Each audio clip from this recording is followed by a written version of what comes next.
was Saddam Hussein at the time, right? Yes, that was the guy. Yeah, right. And they had like a war. There were like particular places where there was much more war. Specifically, I think it was the port cities.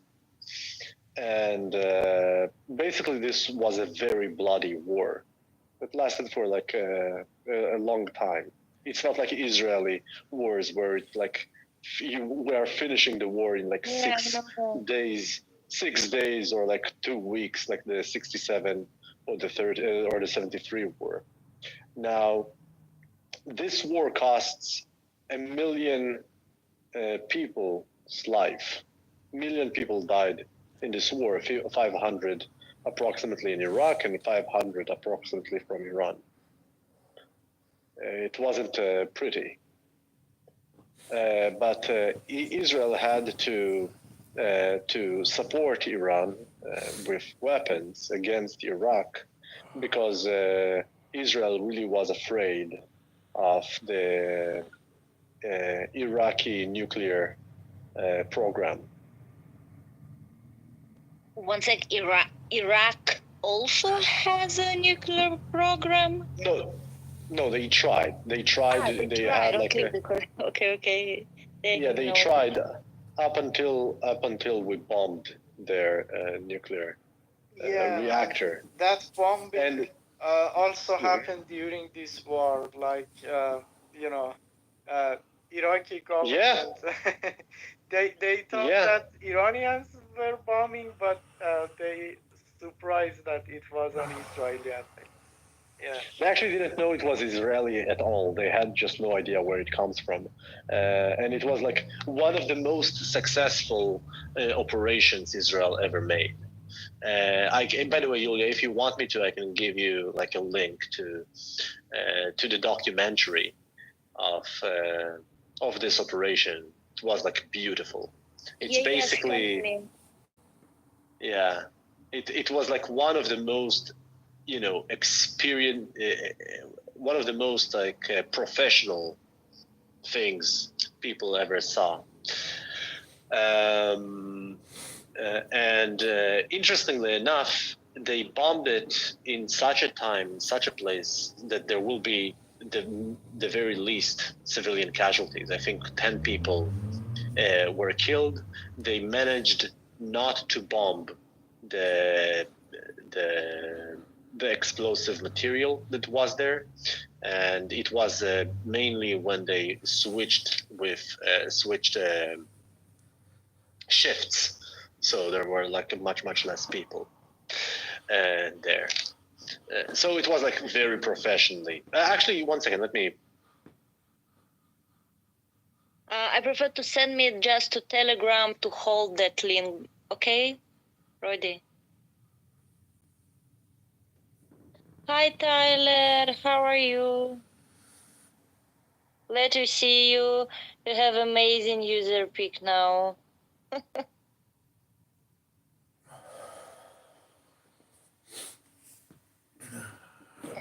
Hi Jefferson, welcome.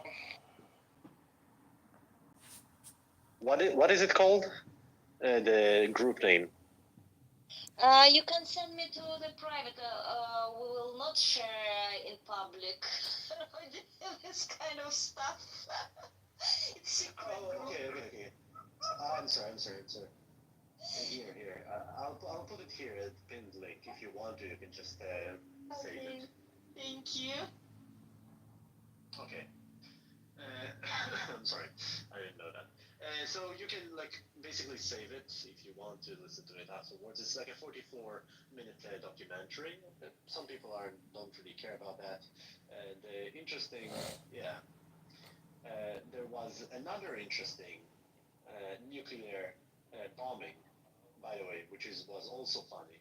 I think in this case, this was by Menachem Begin. And there was another one where we basically hit the Syrian nuclear plant, in 2009 by with Ehud Olmert was in the government. This was also professional, very well executed, well executed operation. Actually, I think like Israel has like probably the best pilots ever. Not the best planes, just the best pilots. Actually, in this war, some like pilots which flying to Gaza and make some stuff which army have to make. They are women. Hey, Rody, I looked at that link and I'm wondering. I'll tell you the truth. I'm wondering if that nuclear reactor or that nuclear facility that Israel destroyed. I'm wondering if it was even real. To tell you the truth, like, did Saddam really have the technology to do what people thought it like? Is that whole thing really real? Absolutely. You think Absolutely. you really the think French? No. It's absolutely. It's not even a question because the French gave them the entire architecture, intelligence. Oh, I I see. think They were building a nuclear reactor. I see. right. One French. I think it was one French scientist that was in Iraq who actually died in that attack. But it wasn't a nuclear weapons manufacturing facility. It was a nuclear power plant, and then the concern was that they would take the weapon grade plutonium or whatever Exactly. and put them in rockets. Right. Exactly. Yeah. So that's the same. That's the same thing with Iran, though. That's the same story with Iran. Bigger of a problem because Iran is Well, farther away than Iraq. it's a much bigger problem because Iraq has been destroyed. No.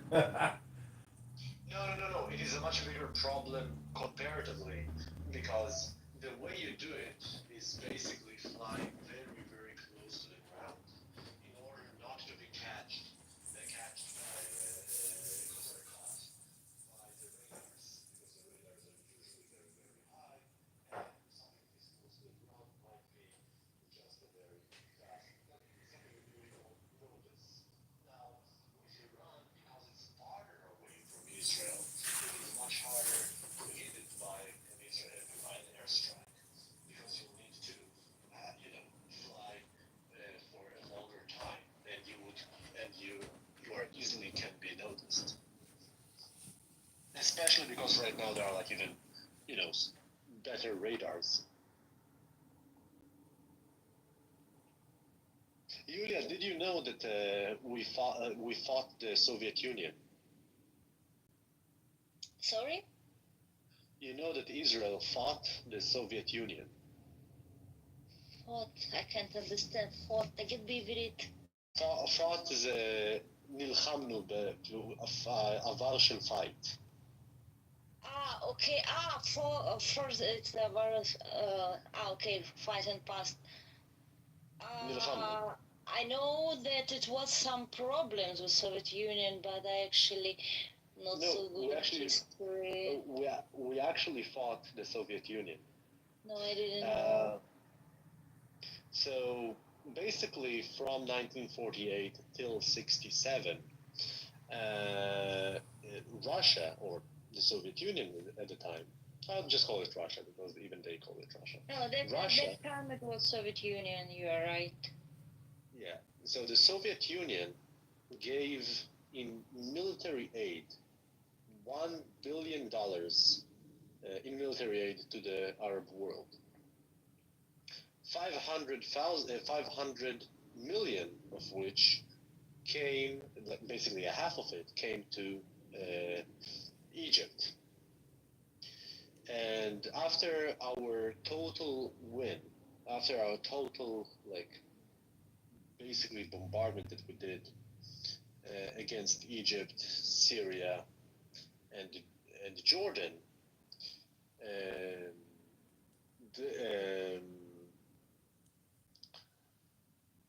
there, we won and we took the Sinai, the West Bank, and the Golan Heights.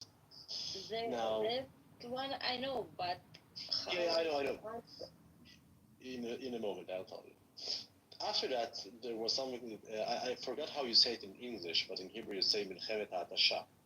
Basically, they tried to wear us off by basically doing small attacks in the Sinai.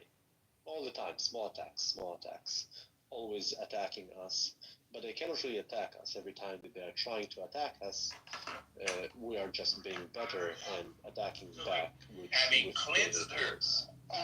So the Russians said, okay, look, I don't know how we gave you so much money and so many airplanes and tanks and so on and so forth, and you still couldn't do anything.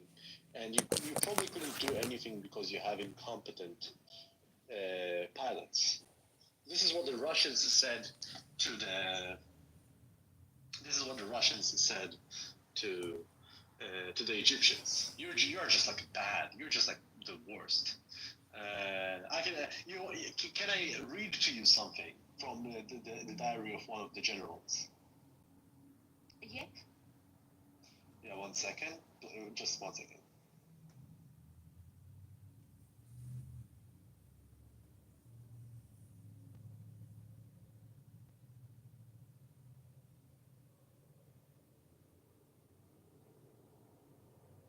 One sec.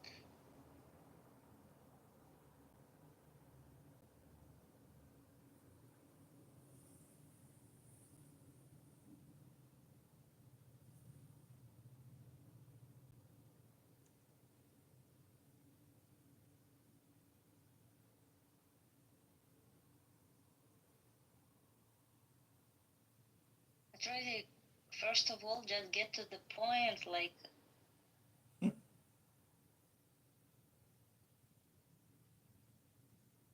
Audio, that's shady as hell, and Israel needs to fire the propaganda team, because if they had just stayed silent, maybe then people would look at them more like would take their word a little bit better. But honestly, you've I think you know what I'm trying to say. I don't want to repeat myself. No, I do, and I think what you're saying makes a lot of sense. I think that Israel is chock full of propaganda, and really bad quality propaganda, because they know they have a captive audience of people who are, especially American Jews, who are terrified of, anti-Jewish terrorism, of anti-Semitism rising, people who are, in dire straits to defend Israel no matter what. Well, can you blame them? No. Listen, I'm Jewish. I understand. I have family, luckily, just in-laws who are very protective of Israel. But I don't think that just because I don't blame them doesn't mean that Israel isn't chock full of propaganda they're spewing at all hours of the day. Yeah, but every country does propaganda. What's your point? So you have family in Israel. I don't think just because. Sorry. Sorry, go on. Finish your back and forth. I'll ask you after. Yeah, I was saying just because every country produces propaganda doesn't magically make it not bullshit, right? Yeah, but how do you gauge the moral equivalencies? I mean, if every country's doing it, some countries are doing it better or worse. Is it a question of morals or of aesthetic? Are you talking about like the quality of propaganda, or like? Yeah, well, I mean, if you're comparing the quality of propaganda. Jefferson, what's your point? Like, with your question, what point are you trying to make? My point is he's opposed to Israel's propaganda, and my point is that every country does it. So how does he determine that Israel's propaganda sucks when Palestine and Gaza's propaganda is slightly better? I mean, what do you like, what don't you like? What I'm saying when I say it sucks, that's not a moral judgment. That's me throwing in some humor about, like, not only is it full of propaganda, it's really bad. It's really obvious propaganda, right? Like that audio, edit of the fake terrorists talking about the rocket. That was real. Like, I don't know how they thought that was a good idea. It's like audio stuff, you can pick apart and find out that was edited together clips without too much difficulty. Like, people on YouTube are doing that. Like that kind of audio analysis is not tricky to untether, right? So, like, I'm making fun of him a little bit. But that's not my main gripe. My main gripe is not the quality of the bullshit. My gripe is that it's bullshit. Yeah, and that whole Shifa like episode, Jefferson, if you remember, that was just a nightmare for Israeli's propaganda machine. You're aware of the calendars, the laptops that they said were, this laptop belongs to Hamas, and the screensaver was really literally of an IDF soldier. Like, they forgot to, and then they deleted that and reposted the same laptop with the screensaver blacked out. Like they didn't think the internet would catch the previous. Yeah, but It I was, mean, it was if you want to insane. talk propaganda and compare apples to oranges, I mean, compare that to like indoctrinating 4-year-olds with murder, terror, kill cartoons to go commit shahada to make your mom happy. I mean, that's fucking bad propaganda too. You really think cartoons? Um, you really think cartoons are needed? It's not just cartoons. Hold I've on, hold seen a on. lot of Listen. shahada videos. Listen. Hey, Fine. Jefferson, Even if I let's. I just wanted to Okay, request we just let each other finish speaking before we jump in. Jefferson, I got cut off by you too. all right. Let's even accept this premise that these cartoons exist. Do you think these cartoons are necessary to make Palestinian children hate the state of Israel? I would think the bombs would do that on their own. I would think killing their parents, stealing their land, making them refugees in their own land, having them to not go to school. The Palestinian kids have not been in school in 4 months. You don't think that that's enough to indoctrinate? I don't understand how Israelis think. I really don't.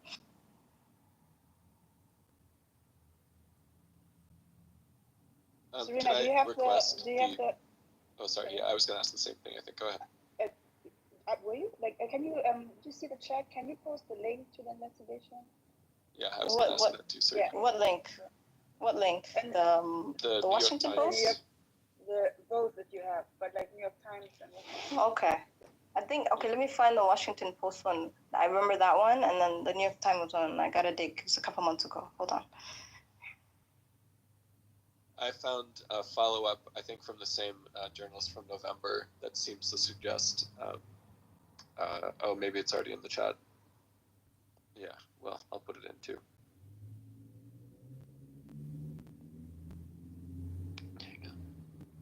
Yeah, that's the one Adam also posted.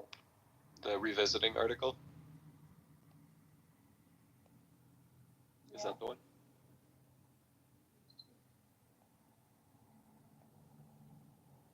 Yeah, okay, yeah.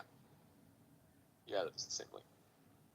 Yeah, so just reading, this is the New York Times, and it's not a super long article, but just from the very end, in a section titled "The Full Picture" at the end of the article, quote, "I try to avoid the journalistic sin known as both sidesism when information favors one version of events over another.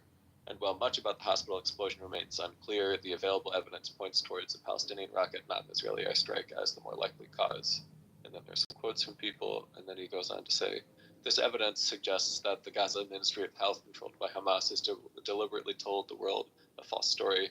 U.S. officials believe that the health ministry also inflated the toll when it announced 500 deaths. The actual number appears to be closer to 100. I personally, this is JJ speaking, I think 100 is low. 200 seems to be a more likely estimate, but it could be 100. And then, sorry, to continue the quote, "This episode doesn't mean that Gazan officials always mislead or Israeli officials always tell the truth. Even in this case, for example, Israeli officials have cited video evidence that Times reporting suggests does not support their argument. Both sides deserve continued scrutiny, but the hospital explosion offers reason to apply particular skepticism to Hamas's claims about civilian deaths, which are an undeniable problem in this war. Hamas's record on the war's most closely watched incident does not look good. If more evidence becomes available, I will cover it in a future newsletter." So yeah, I don't know what the earlier. Okay, there's the Washington Post article. Cool. I didn't read the earlier article, but that seems to be some kind of a retraction or additional commentary that does reflect what I think is likely to. Like, the thing that bothers me about some of these things is we do not need to get caught up in any individual event. Like, there's a whole lot of Israeli airstrikes, overtly, undisputably, killing civilians, hitting schools, hitting hospitals. I think it's important, especially those of us who want to see a free Palestine, to be skeptical and critical even of our own reportage that favors the conclusion that we assume to be correct. And I think this is one of those instances, like we don't need the hospital parking lot bombing to be an Israeli airstrike for the overall point that Israeli airstrikes kill a lot of civilians to be true. And I think it's important to if we're honestly looking at the facts, I think this seems very likely to be from the Gaza side of the fence.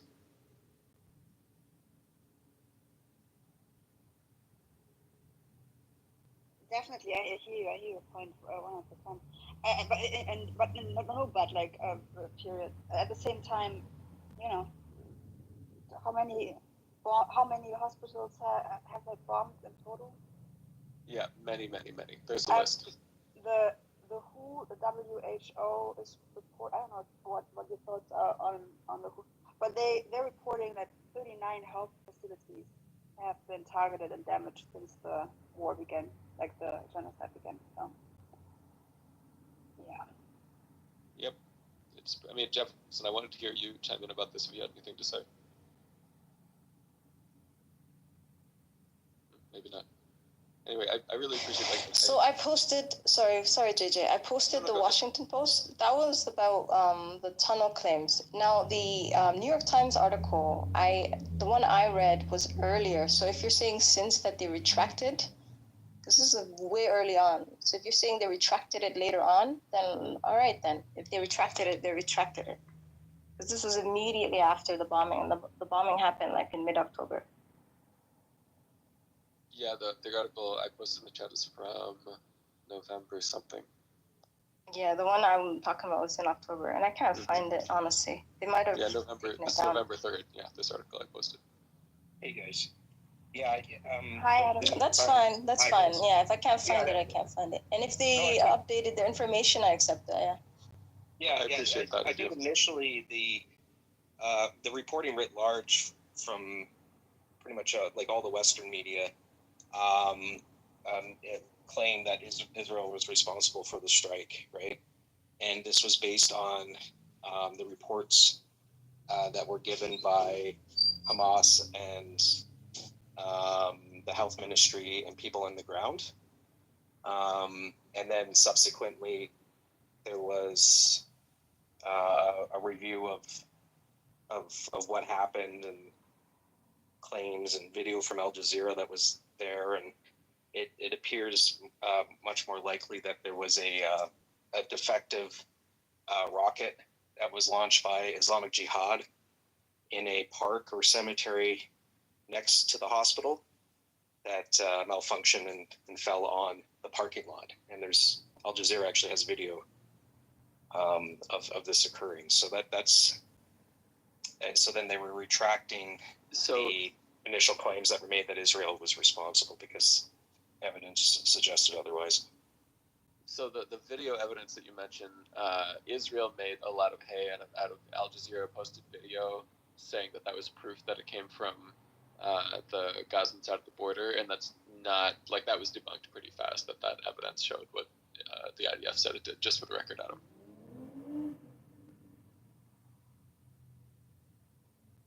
Oh, okay. Yeah, that's fine. Yeah, I'm looking through the New York Times thing right now. He kind of goes blow by blow through, the fog of war, and like you said, JJ, or you summarized from what was stated in the article that there's the fog of war is at play here, but.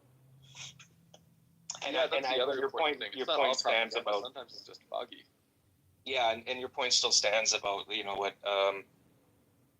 Ono was saying about the statistics from the WHO and that we don't need to miss the forest from the trees when we go into the details here, but just specifically to that, I thought I'd clarify, but I appreciate looking into it. Thanks, guys.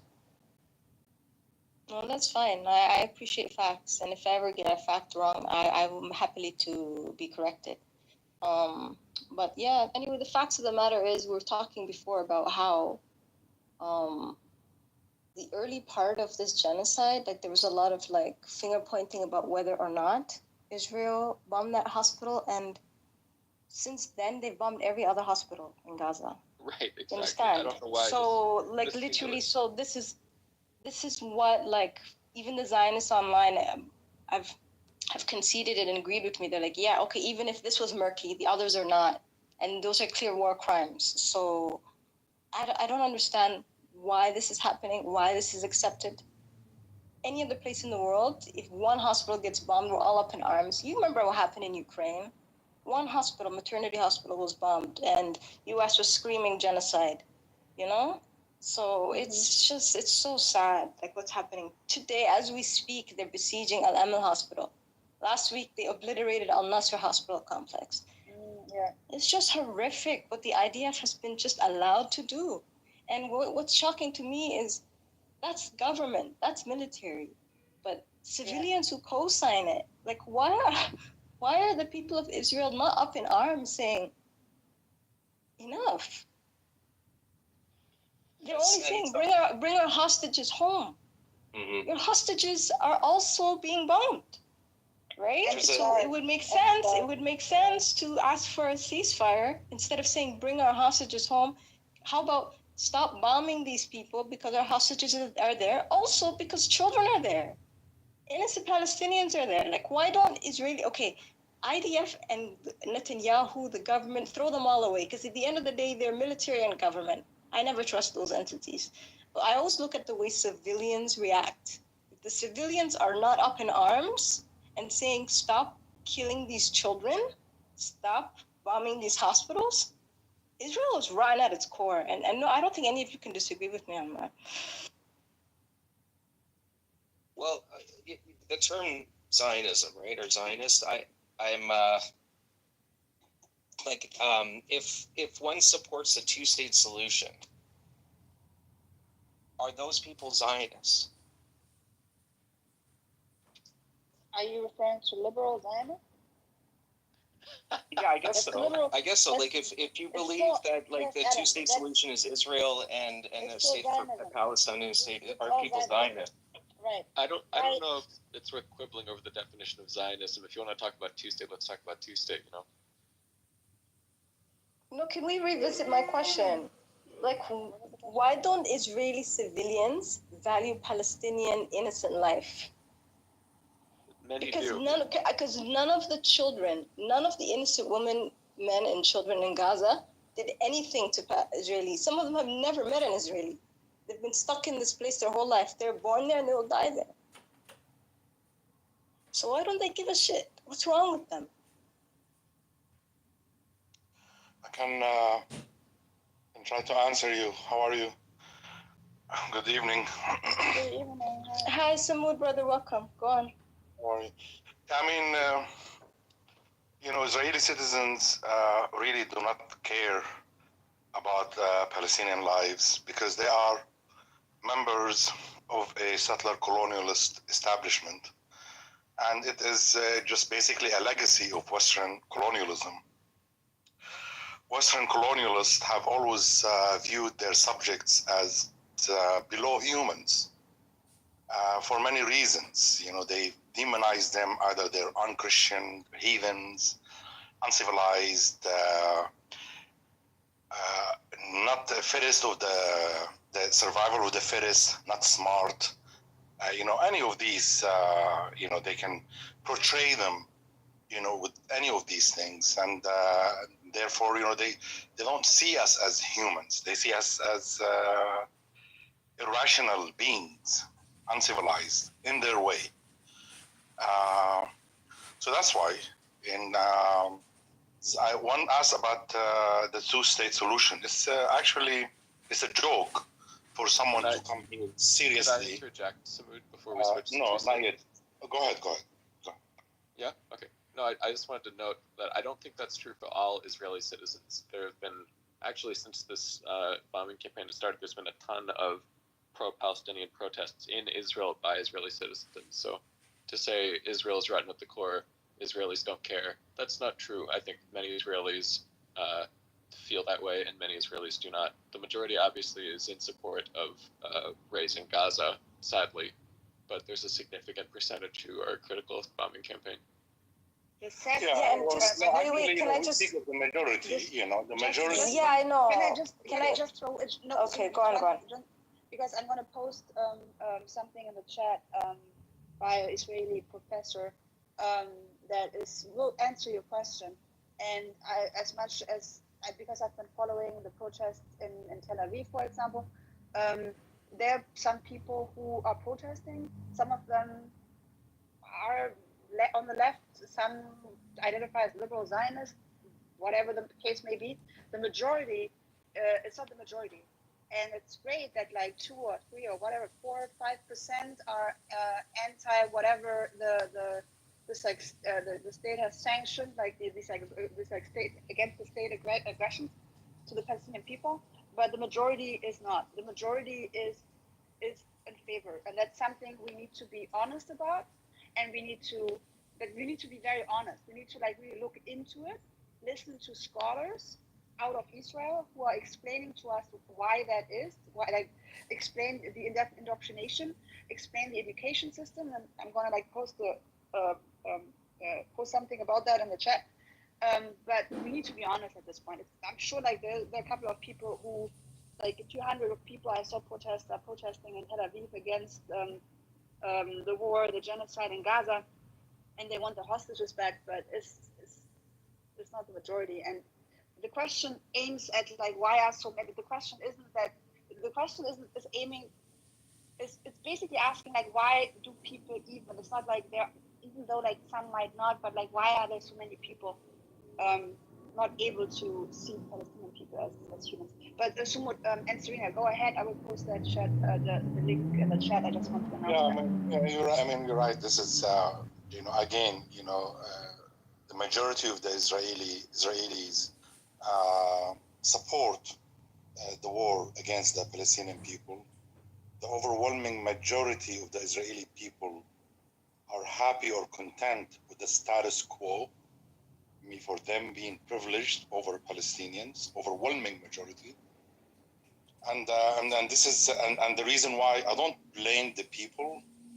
The people are they can be molded, with how the media and the deep state in Israel, basically they are inculcated, so they are unwittingly,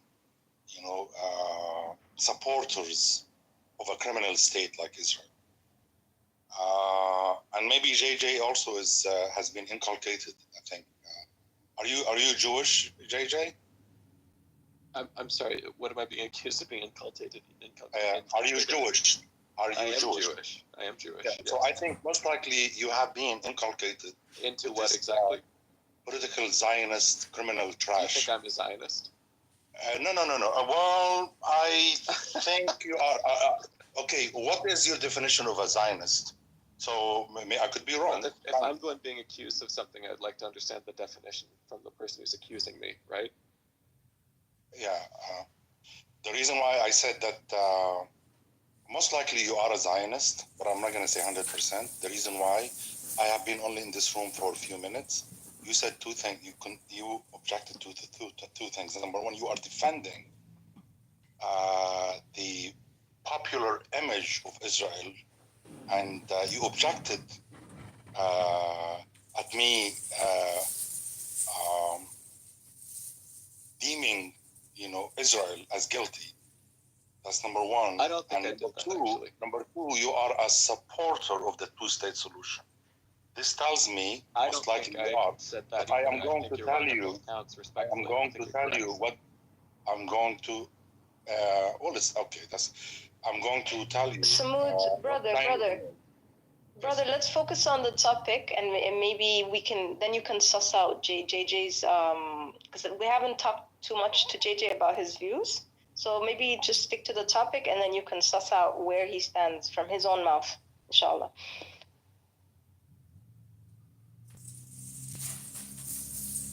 Yeah, sounds pretty good to me, because otherwise we go off of assumptions, and assumptions are not. Yeah, or maybe just ask him, Sumut, ask him directly. Like, JJ, are you a Zionist? I'm open to questions, absolutely. No, he refused to answer. I did not refuse. You never asked. You came on stage and started accusing me of things. I asked you, are you a Zionist? And you said, you prefer I answer. So are you a Zionist? You asked me, how do you define a Zionist? And I said, well, if you're accusing me of something, I'd like to hear your definition first. Are you a Zionist? So I don't want to define the rule. thank you for asking 5 minutes later. Now that I've been asked, I'll give you a straight answer. No, I'm very much anti-Zionist. Have been my entire life. Do you have another question? So why do you support the two-state solution? I don't. I don't think I said that. I didn't asked say someone that, to be a honest. question about the two-state solution, or I think I made a statement saying, if we want to talk about that, let's do this or something else. I did not say I want a two-state solution at any point. Well, in this case, I misunderstood you. I apologize. That's okay. I appreciate being asked direct questions. Aw. See? That was a great moment for Clubhouse right there. Thank you, everyone. Yeah, I didn't involve into screaming. Where are we? So, some more, but you were making like a point, if I not remember your train of thought. Yeah, he was talking about. Go on, Samud. Yeah. I mean, basically, people who ask for a two-state solution are Zionists. Basically, political Zionists are those who believe in the Jewishness of the state of Israel. Those who believe that Jews are a one people, not peoples. So if, for those who believe that Jews are a one people, that they have a national identity out of their religious background, and that they believe that certain parts or all of Palestine should be a land for the Jews, are Zionists in different forms. Adam, I think this came out of a question that you were asked about Zionism, two-state. I think that came out of a discussion you were involved in. Do you want to respond at this point? Yeah, that was kind of before Samut came in. I was trying to clarify the definition of the term. But I generally agree with the summary that Samut offered as to who is a Zionist, what they believe.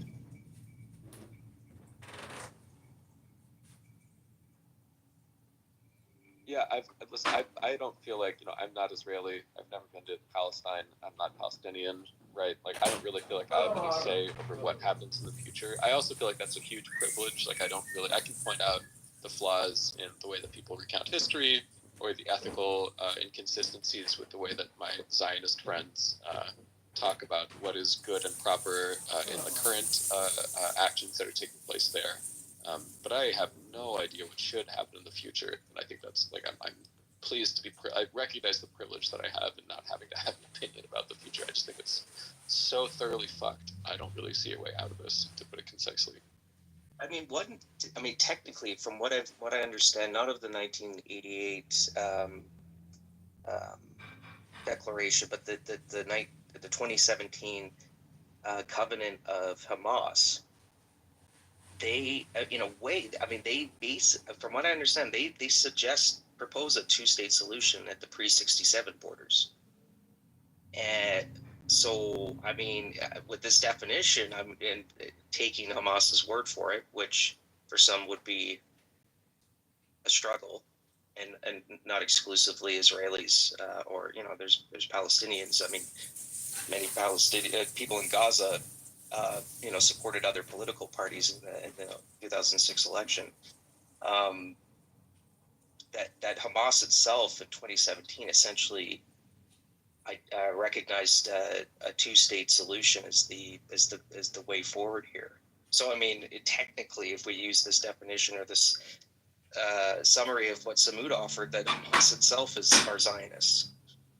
I know that's a bit outrageous on the surface, but where you going? I don't think that makes sense, Adam. Actually, I don't know I didn't understand a single word that came out of your mouth. Not because I'm stupid, because I really what are you trying to say, Adam? Just be direct. Okay. Just Hamas, be direct. Can I try to summarize? Don't beat around the bush. Okay. Fair. Can I try to summarize? Hamas, You want to do it? JJ, can I just give it a shot? Hamas suggested a two-state solution on the pre-67 borders.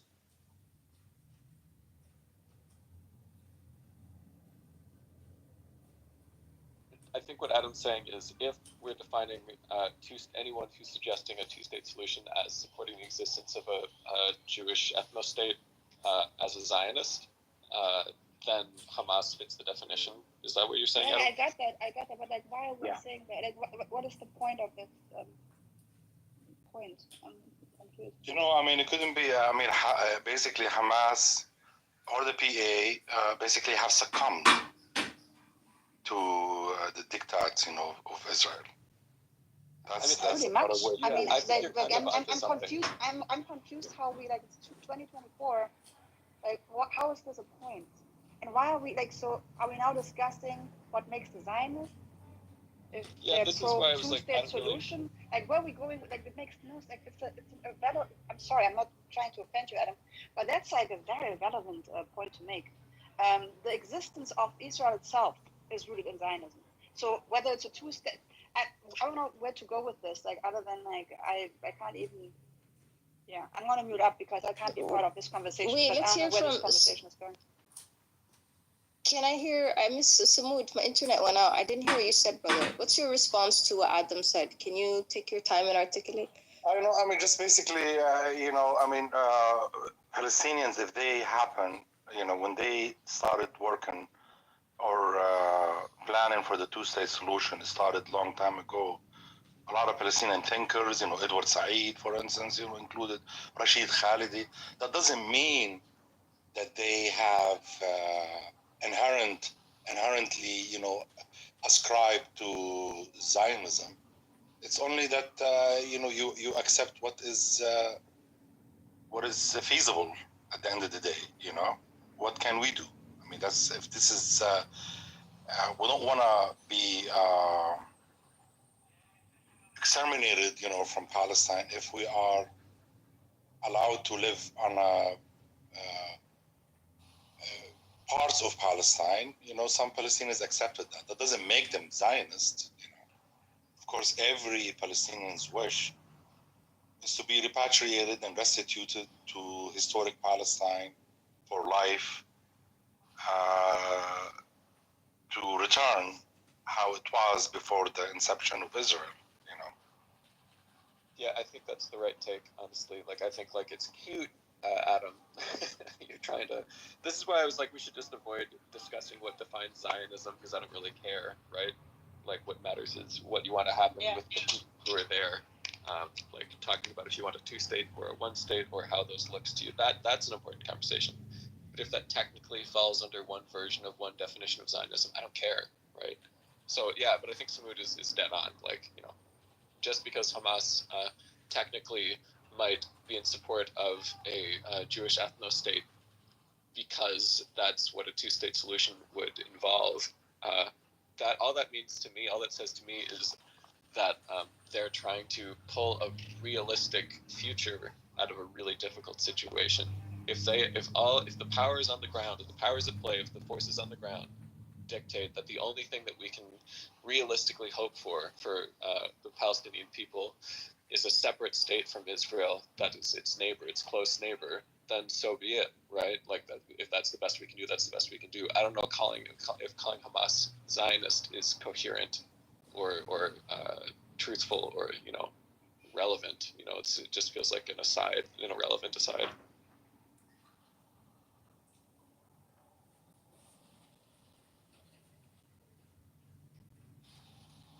Can I ask Adam directly? What do you hope for?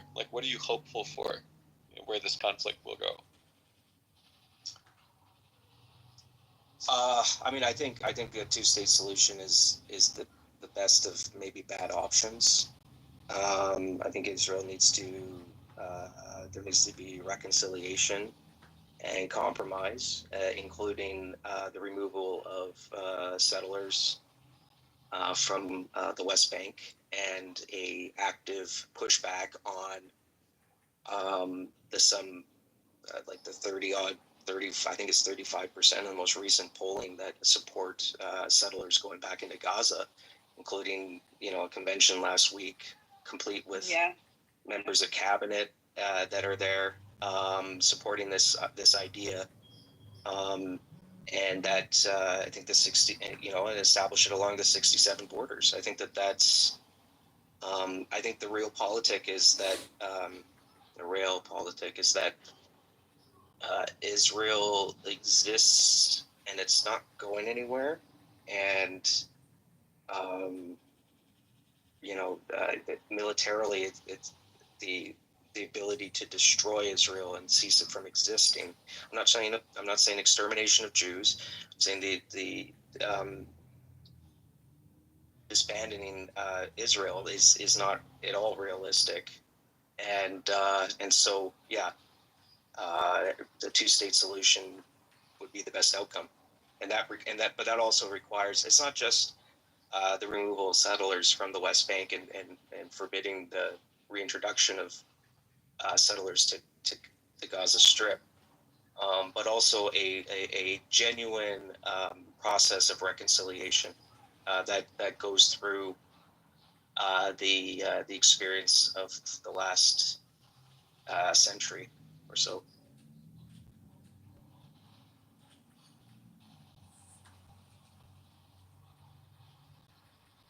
Do you think if two-state solution is reached, that there will be peace? Because I don't know, Samud, if you'd agree with me, but I don't trust Israel. Israel has made its plans clear that it wants to expand beyond Palestine. This is bigger than Palestine. It's bigger than the West Bank and Gaza. They will never stop, it seems like. What do you think, Samud? Oh yeah, for sure. I mean, Israel.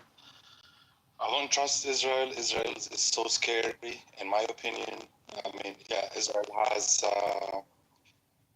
an agenda from its inception. I think you are right. I think Palestine is only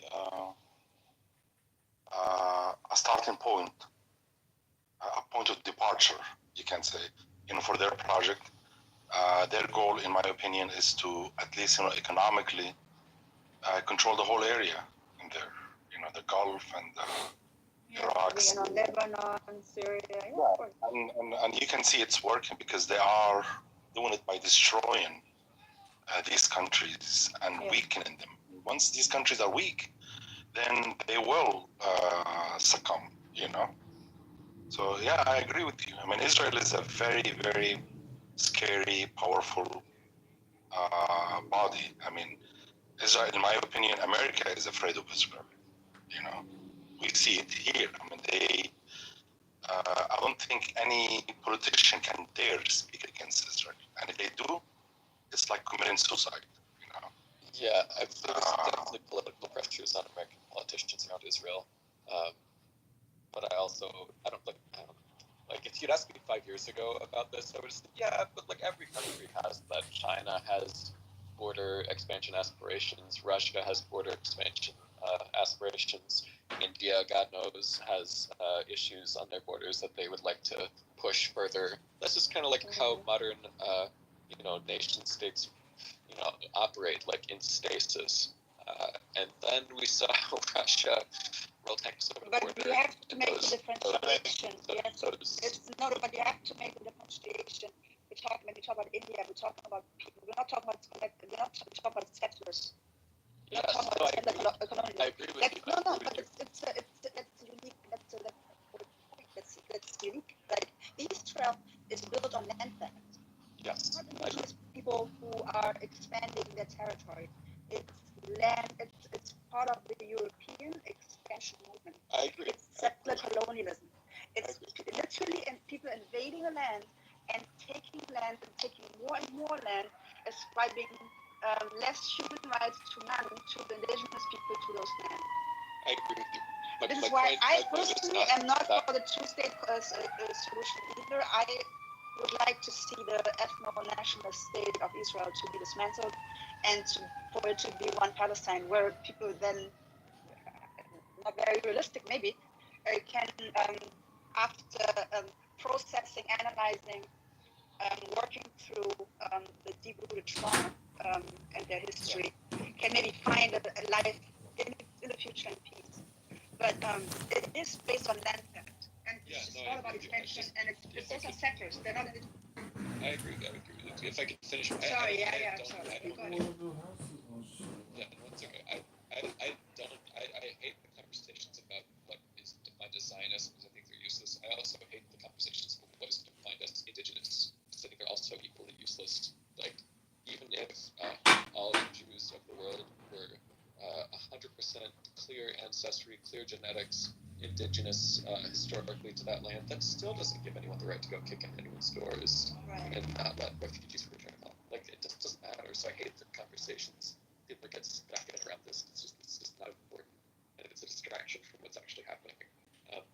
My point, what I was trying to say was, just because, an imagined two-state solution where Israel has tensions with, expansionist dreams of its neighbors 5 years ago, to me would have felt like, yeah, that's status quo. That's pretty much what you can expect with any modern nation state. All nation, the Russian ambassador to Poland not that long ago implied that Poland also technically was Russia. So that's just like how the modern world exists. Powerful countries eye their neighbors hungrily, and maybe that's the best we can hope for, some kind of a homeostasis akin to other nation states. And now I don't know if I'm even that optimistic anymore. I don't have any predictions or hopes for the future on this. I just don't. Yeah, I mean, JJ, I kind of I agree with Bono, your name. We're undergoing a form of settler colonialism where the main objective is to eliminate the native. Whereas, for instance, we were under the Ottoman control. Someone can argue that they might have exploited us by collecting taxes, but they did not eliminate us. We remained on our land. They did not kick us out of our villages and cities and destroy our homes and schools and, usurp our history and take our identity and all of that, So we are going correctly. My understanding was that under Ottoman control, a lot of land was sold to Jewish families who were trying to immigrate. Is that true, or is that not true? Some land, but not a lot, because in 1948, this is 6%, right? Yeah, it was 6%. Can you imagine? This is in 1948. So right. During the Ottomans, actually, they were in a way. Two things happened. Number one, they were coerced by European powers to sell land. But sometimes, like for instance, the Anglican Templars, the first ones who came and settled in Palestine weren't Jews, by the way. They were German Anglican Templars. They came in the 1850s. They were Haifa. Anglican. Yeah, Templars. Yeah, or Anglican Templars. Okay. And they settled in Haifa and parts in Jaffa and Jerusalem. What year was that? This was 1850s. 1850s. That's about the same time as the first Aliyah, right? No, the first one. The first Aliyah, the first no, actually, the first Aliyah the Jews started coming to Palestine as Zionists late 19th century. The first colony was founded in 1878. But in 1870, for instance, a Jewish community from Yemen came to Palestine, but they weren't Zionists. They came for religious purposes. And they were welcome, the same like Armenians or Circassians, other groups that came and lived in Palestine. But so number one, they were coerced, by European powers to sell. And the second thing, end of 19th century, beginning of 20th century, or second half of the 19th century, the Ottoman Empire became short on cash and they wanted money. So they started selling land to rich people, rich families in this whole area of Syria. The families from Beirut, from Damascus. And then these families afterwards sold some of their land to the Zionists. So that's how it happened.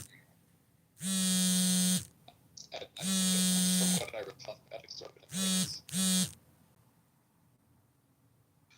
And what do you mean by exorbitant?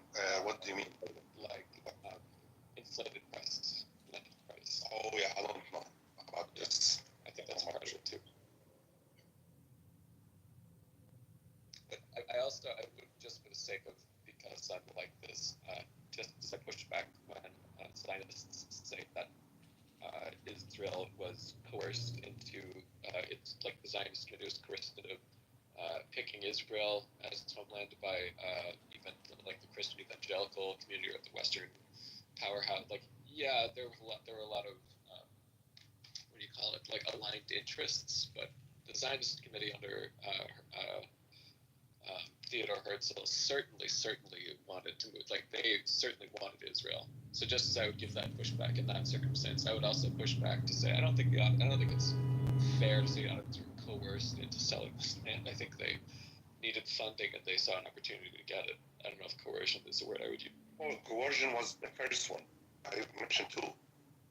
There was pressure from especially Germany. German, French governments have always wanted to impose their hegemony on the area there, Palestine, Beirut, and all of that. And it started long, Napoleon, when he came, wanted to control the area there, especially Akka. Acre was the most prominent, what is the word, city as far as shipping, so I was on the sea, I can't think of the word, so the French, for instance, have always tried to control the market, and then competing with the British, and then after that, the Germans, and then the three of them. So there was this, European hegemony, you can say, economic, political hegemony. And yes, I mean, the Turks in the late 19th century became weak politically, and they were coerced in certain cases, especially, I said, accepting the Anglican, you said, Templars into Palestine. So when I think of the word coercion, usually I see that as some kind of a power differential, some kind of a forced situation. What was the power differential or the force that was applied on the Ottomans? Well, I mean, late 19th century, the Ottoman Empire started to weaken economically, technologically, militarily, politically. So does this answer your question? I'm happy to do some reading on my own. Do you have any? Yeah, you can. I don't know much. I cannot really found on this. Publications or sources or like keywords even that I could use to find out more about this.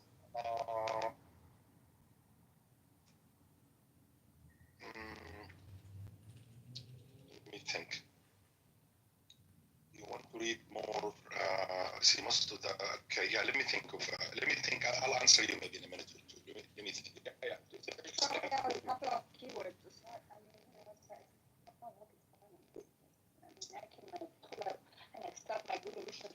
For instance, I read a paper once. In the Journal of Palestine Studies. It talked about the case for the Anglican Templars, how they came, how they bought land. And actually also talks about one thing in the paper, how also land was sold to them via the Christian community in Palestine. In a way, Christians saw them as Christians, and it was easier to buy land from the Christian community. But the paper talks about the power of Germany. You can see how, in a way, the Ottomans had to agree, in a way, to allow these communities to settle in Palestine. So there is a paper, again, if you type like Anglican Templars, if you go to JSTOR, if you have access to JSTOR, it's in the Journal of Palestine Studies. That's one, but I'll think of others. There's also you can see that there's a struggle against Ottoman rule, right, in the 19th century, especially especially the first half of the 19th century, because the Ottomans were imposing culture and language on Arabs and Arab subjects. That was the big thing. Like there was the promotion of teaching just Turkish, and all the official signs, documents, and processes and procedures were in Turkish, which was obviously an affront to the Arab language. And there was Arab nationalist ideas against Ottoman rule throughout the region, Egypt, the Levant, Syria, and all that, during Ottoman rules too, and that included Palestinian Christians. I'll wait until you. That's it. No, actually, you said beginning of the 19th century. No, actually, not the beginning. Never heard of that. In a way, I mean, I did. I'll mention what I heard. Beginning of the 19th century.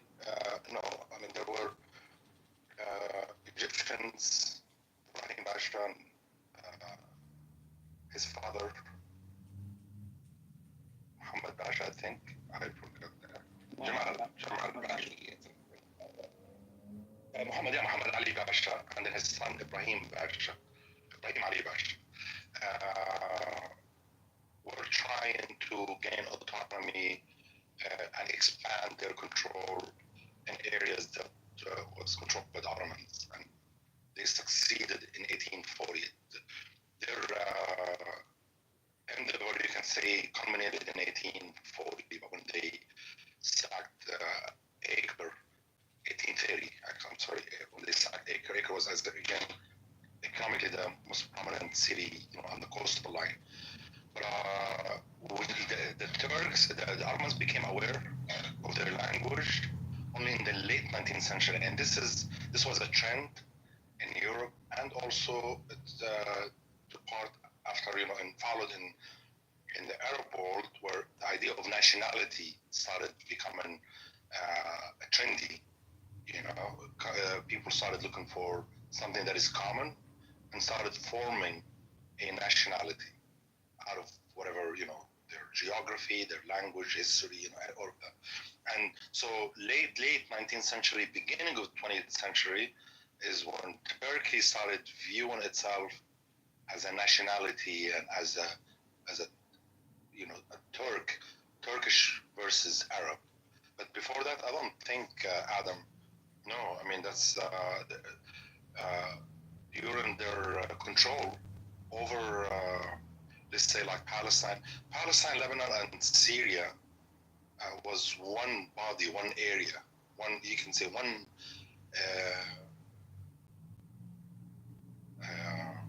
organic, you can say, or organically, one area versus Egypt. That's another body. I think the people were still they Arabic was used always. They learned Arabic in schools. But the Christian is something else. I mean, we don't want to talk. I'll stop here because I don't think this is our topic is not to talk about that. History of the Ottomans in the area there.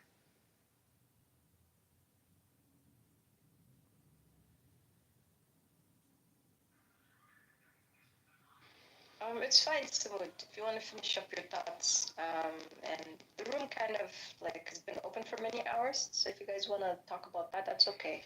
We can naturally shift to another topic after. Well, I mean, if I was going to say one thing, and this also is an example, JJ, of Western hegemony, for instance. Hi, TJ, how are you? So, one example, the French. So after the fall of Akka, Acre, the one that took rise is Beirut, and the ones who invested in Beirut were the French. And what the French succeeded in doing is seceding Jabal Lubnan, Mount of Lebanon, from the whole body of Syria, and against the wishes of the Ottomans that they had to grant a separate autonomy for the Mount of Lebanon.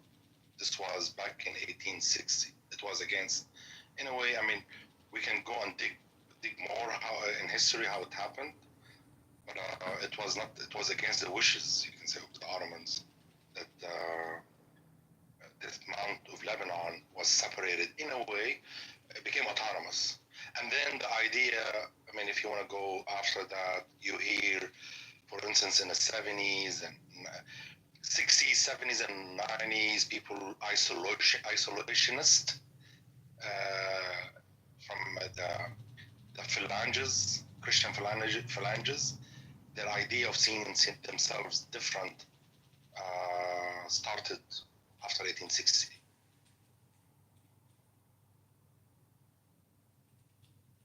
I guess we can start a new topic now. DJ, how are you?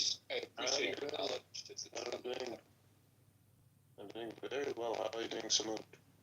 Doing fine. I guess yeah. I was very pissed off when watching the video on the link here shared by Alonso earlier. Super angry. And I will say this without fear of favor. I think I've said this before, and I'll say it again. And I'll say it in those Zionist rooms. And if they don't like it, then that's just them being uncomfortable with the truth. This is a political statement, and I feel like the same way I was saying, from the river to the sea, Palestine should be free, then this political statement should be echoed around the world. The state of Israel is the last stronghold of apartheid ideology on planet Earth. If Israel wants to be regarded, wants not to be regarded as a pariah state within the community of global nations, they undoubtedly must remove apartheid. They must remove apartheid from the tenets of Zionism if they do not want to be regarded as a pariah state. This, I think, should be the political statement that we should be echoing out throughout wherever we are.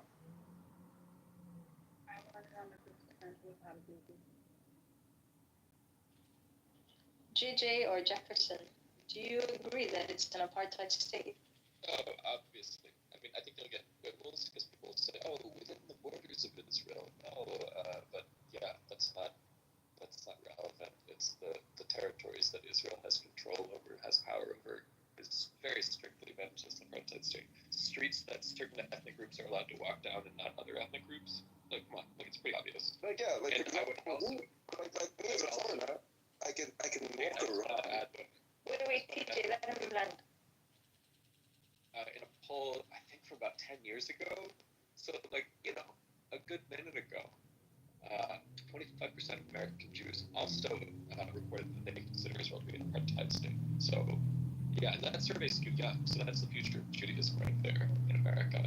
And that's before this very public stage that Israel is currently on. So I imagine that number. Yeah, no, I find it ridiculous because me as a foreigner that is completely alien to the situation, I can walk freely in the Israeli settlements and the Palestinian settlement. Israelis can also have the same rights that I have as a foreigner. But when it comes to a Palestinian, it's a different story. And I find that to be bullshit. There's a video, I have to find that video. There's a video of a South African diplomat arguing with an IDF soldier in the West Bank, complaining as to why the IDF soldier is preventing Palestinians from harvesting olives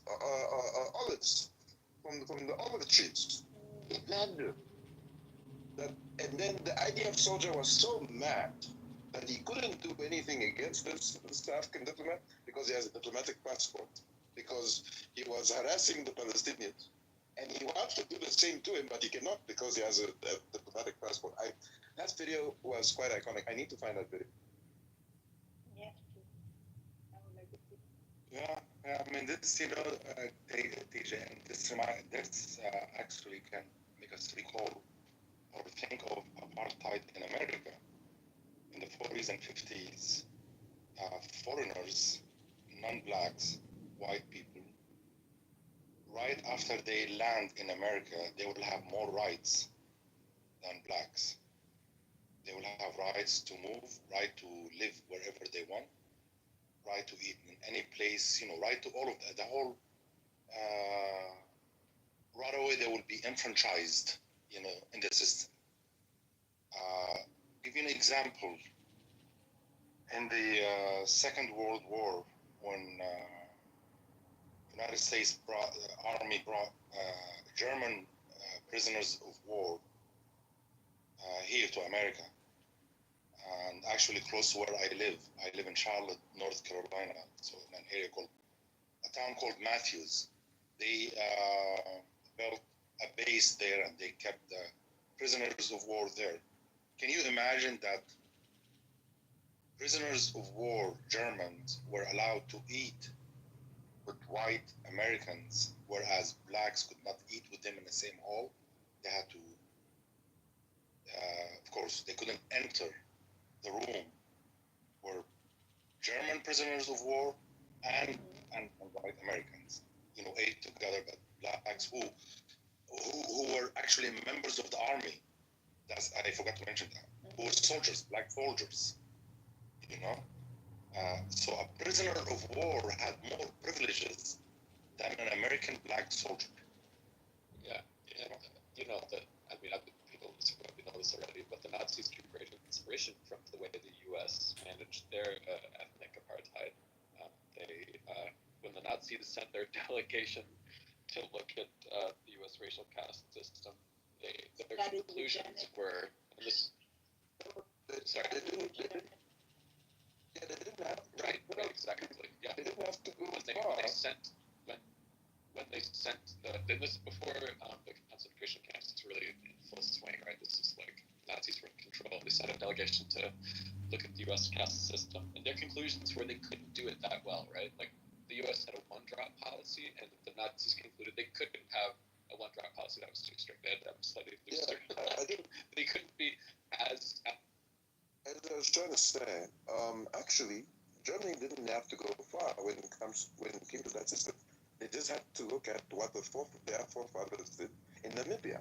The first genocide of the 20th century happened here underneath the Germans, under the Kaiserreich. And they learned a lot when it came to how do you actually execute a genocide properly here in Namibia. And they took, and funnily enough, some of the Nazi fathers were top officials here in Namibia. The first kind of photos, actually, of Africa came from Namibia, and it was the Germans had you can go online and look this up. They're high resolution color photos that they took of the indigenous people here, and the reason why they took that photo is suspected that it was for the pseudo eugenic science, and it was that the genocide that happened here was very, very barbaric. That's why us as a nation also went against Germany supporting Israel, because it's contradictory for them how they have no moral authority to talk about what is a genocide and what's not a genocide. With they haven't atoned for their sins for this genocide yet. They're giving money to the Jewish people. Yet those same Jewish people are saying we must forget. Okay, so you're saying we must forget about the past, but what about you? It's so contradictory. These fucking people. It doesn't make sense that they have the gall to think like this. But anyways, I'll digress at this point. Yes, so concentration system. We were the beta version of the concentration. Exactly. They already set up concentration camps in Namibia. You have to think about that. And I grew up in Germany, right? I live in this fucking country. This country had 2 genocides in 1 century. and they had concentration camps. Like they had like two genocides. I heard it was And three. Didn't they have the Tanzanian genocide too? I don't know. They were actually, weren't they like in Kenya? Or... Source, I would love it, but I have nothing that I can pull up, so I can't say yes or no. Like I would just make an assumption. But I'm personally, because I grew up here, they never denazified the country. Like I'm horrified, but I'm not surprised that the second there's ethnic cleansing going on somewhere, Germans have to jump on that bandwagon, because this isn't about like German guilt or anything they support for Israel. It's a total attraction. And what I see in Europe particularly, and especially in Germany, but also other European countries at the moment, or like for like at least like the past 10, 15 years, is that it's not just Germany, like all of many European countries, like many parts of Europe's hands are bloody when it comes to the Holocaust. What the Jewish people were to their grandparents seem to be Arabs or people from the Middle East. To the grandchildren. That's how it feels here, and I get like I get very angry. I'm glad that the world now. I'm actually glad. Sorry, what? Oh, I was just saying. Would you mind saying it one more time? I didn't understand what you said. The whole thing. No, just the part about the grandparents. What the Jewish people were to the grandparents of many Europeans are the Arabs now to their grandchildren. It's the same type of dehumanization and criminalization that I'm watching all across Europe that has been in a big nationalist uproar for more than 10 years anyway. But so I'm not surprised.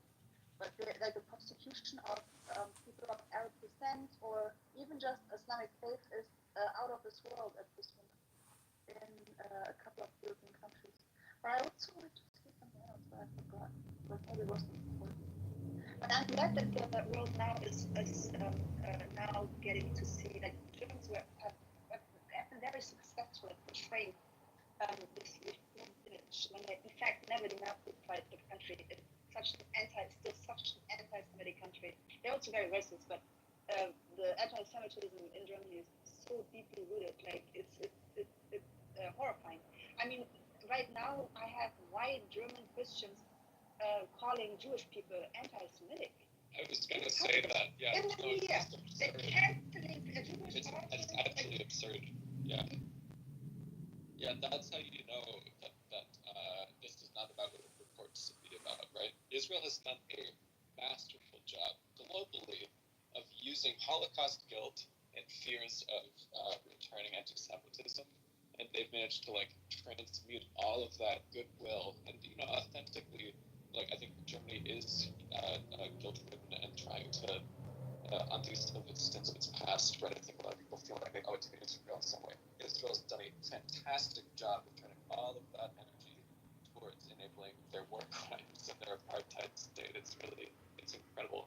And this is why I say to other Jews that Zionism is trying to replace Judaism. It doesn't care. It's not here to protect Jews. It's here to replace what Judaism. It's not protect. It's not like it's not about perspective at all. And the other thing is just one thing. I don't buy the guilt thing because I live here. Like I think it's so guilt that makes them. It's like they're washing themselves clean. It's like they're washing themselves clean by projecting their anti-Semitism onto other really people, and they're giving them the self, and it's almost like they're giving themselves some type of victim status by doing that, and because it's not because like if they because they don't understand, it's because they have never learned from their history, and it's because they're never denazified. It's they didn't because like that's why it took them many years to publicly acknowledge the genocide in Namibia. That is why I'm glad that like the genocide in Namibia is now in everyone's mouth, and people now are getting to know the truth about Germany and their multiple genocides. And it's not tied to their guilt. They don't understand. They haven't learned from what they did. Like it's like this whole land and soil and white Germanic blood thing and the subhuman and the master race is so deeply ingrained here. Otherwise, they would have understood the Holocaust was, it's they, you know, like I don't know how to put it in English right now, but I hope you know where I'm going with this. Like this is an episode. Like they're looking at it as an, instead of looking at like what is happening right now in Gaza as an episode of like rethink how I put this in English. Sorry, like English is my third language, but yeah. Anyway, I think people were coming off my mic, and I tend to remember something. Yeah.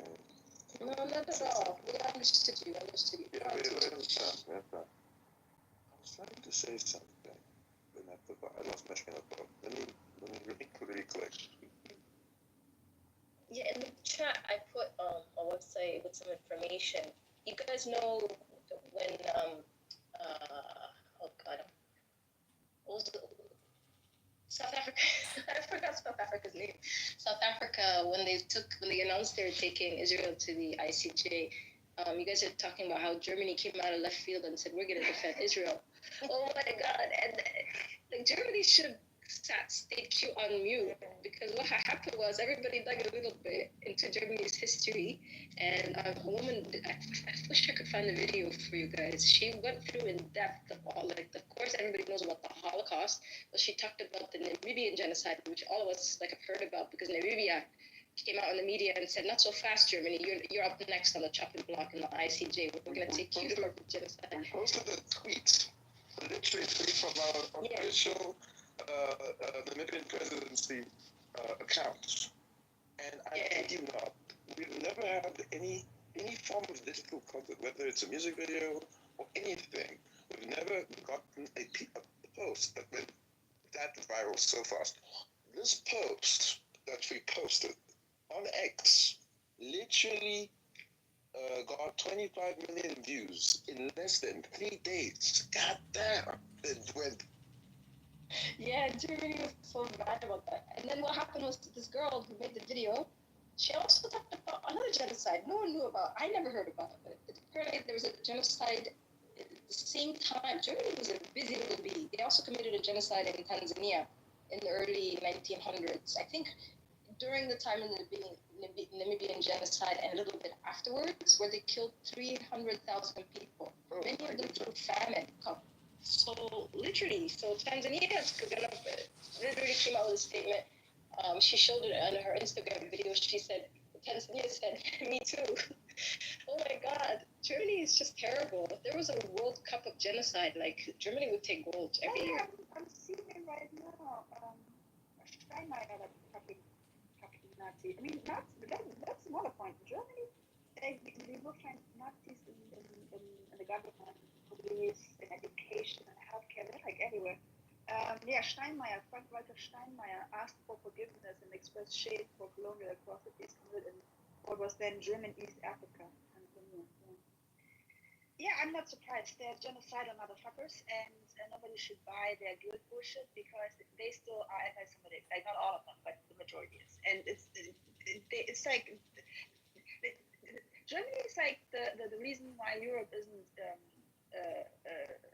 united under the umbrella of whiteness the way the US is. I mean, it's not like united under the umbrella of whiteness for more reasons. They're way too ethnocentric and xenophobic to do that, such a thing. But Germans they're just very ethnic. Like, they love ethnic cleansing a lot. Like, I don't know what it is with them. I don't know. Yeah, it's very weird. We're very pissed off about that. We have a green hydrogen project which is now in limbo because of their statement. So we're not sure if we're going to continue with that green hydrogen project or not. Yeah, it's a bit dicey. They started to push back a little bit though.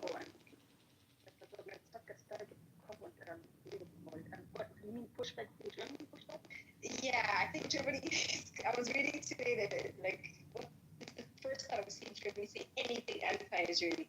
You know, last week there was a conference in Israel. You guys saw it, right? The return of the Zionists. Yeah. They're all dancing around. It's basically like a lab conference, but in this case, instead of they were literally having a conference of what to do with the Gazan land, literally. Absolutely shameless. Germany put out a statement today. I can't find the link, but you guys can search it up yourself. They condemned it. They said we condemn the existence of that conference. Okay. Yeah, Baerbock put it out like a few days ago, actually. Maybe it didn't reach like everyone globally until today. But yeah, that was the first time where they condemned something. Yeah, sure. Which shows the power of Twitter and a government in the first sentence calling Israel a racist state. Yeah, that's such we have no shame. We used undiplomatic language in that tweet. God damn. Namibia, man. Namibia was amazing for that. Thank you. Inshallah, we will. So if we're on the topic of under-recognized genocides, the one that really bothers me for the U.S. context is, does anyone know about East Timor under Jimmy Carter? You know about that? No one. Early 90s, late 90s, rised up. Twice it happened. I mean, we've heard of it twice. Early 80s, late 90s. Yeah, the U.S. Under Jimmy Carter was the exclusive supplier of arms to Indonesia. Indonesia did not have guns, bullets, bombs to do that to the East Timorese people until the U.S. supplied them. Jimmy Carter knew full well what the intent was and did it anyway. And no one knows this about him. He gets off scot-free. Everyone thinks he's a good guy, and he supported what became a decade-long genocide. And people don't talk about that. People think he's a nice guy. Well, I do commend him for his view on the Palestinian situation. He's the only politician from the U.S. that's ever on this conflict. That's true. After his presidency, he's done a lot of good work, but man, his presidency goes totally under-criticized. Very good point, JJ. Thank you. Very good point. Yeah. After his presidency. Yeah, he's apparently what? He's basically a baby at the moment. He's not mentally there. He's practically already dead. He's in hospice right now. Yeah, I'll celebrate when he goes. Jimmy Carter.